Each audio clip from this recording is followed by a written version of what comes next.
Hello, preschoolers.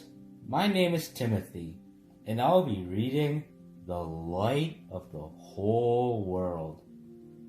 The Story of the Shepherds from Luke chapter 2. That same night, in amongst the other stars, suddenly a bright new star appeared. Of all the stars in the dark vaulted heavens, this one shone clearer. It blazed in the night and made the other stars look pale beside it.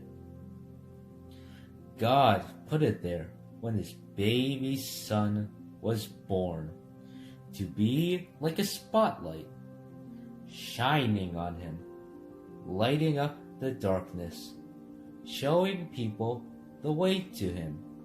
You see, God was like a new daddy. He couldn't keep the good news to himself.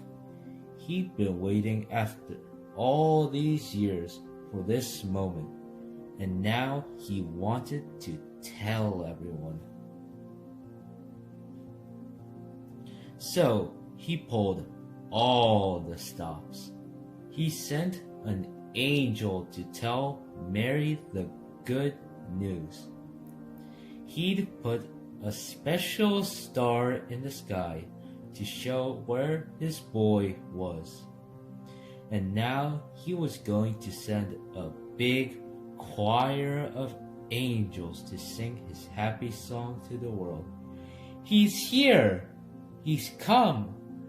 Go and see him, my little boy. Now, where would you send your splendid choir? To a big concert hall, maybe? Or a palace, perhaps? God sent his to a little hillside, outside a little town, in the middle of the night. He sent all those angels to sing for a raggedy old bunch of shepherds watching their sheep outside Bethlehem. In those days, remember, people used to laugh at shepherds and say they were smelly and called them other rude names, which I can't possibly mention here. You see, people thought shepherds were nobodies, just scruffy old riffraff. But God must have thought shepherds were very important indeed, because they're the ones he chose to tell the good news to first. That night, some shepherds were out in the open fields, warming themselves by a campfire, when suddenly the sheep darted. They were frightened by something. The olive trees rustled. What was that? A wing beat?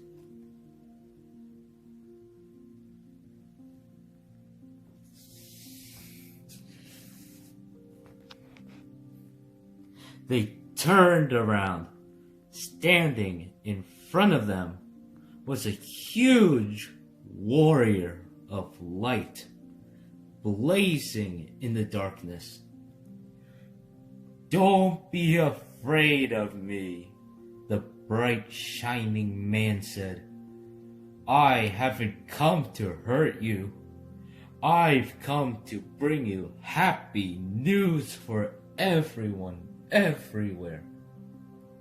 Today in David's town, in Bethlehem, God's son has been born. You can go and see him. He is sleeping in a manger." Behind the angel, they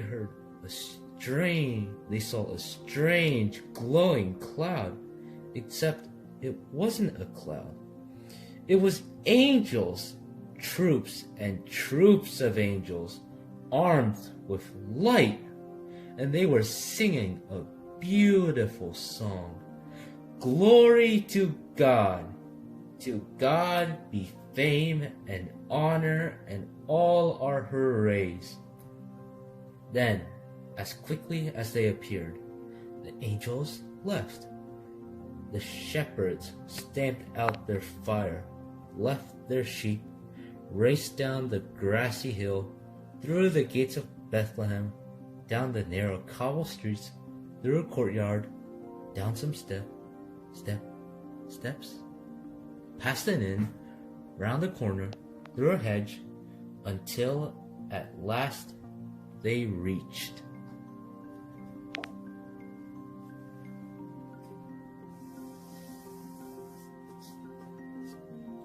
a tumble-down stable. They caught their breath, then quietly they tiptoed inside. They knelt on the dirt floor.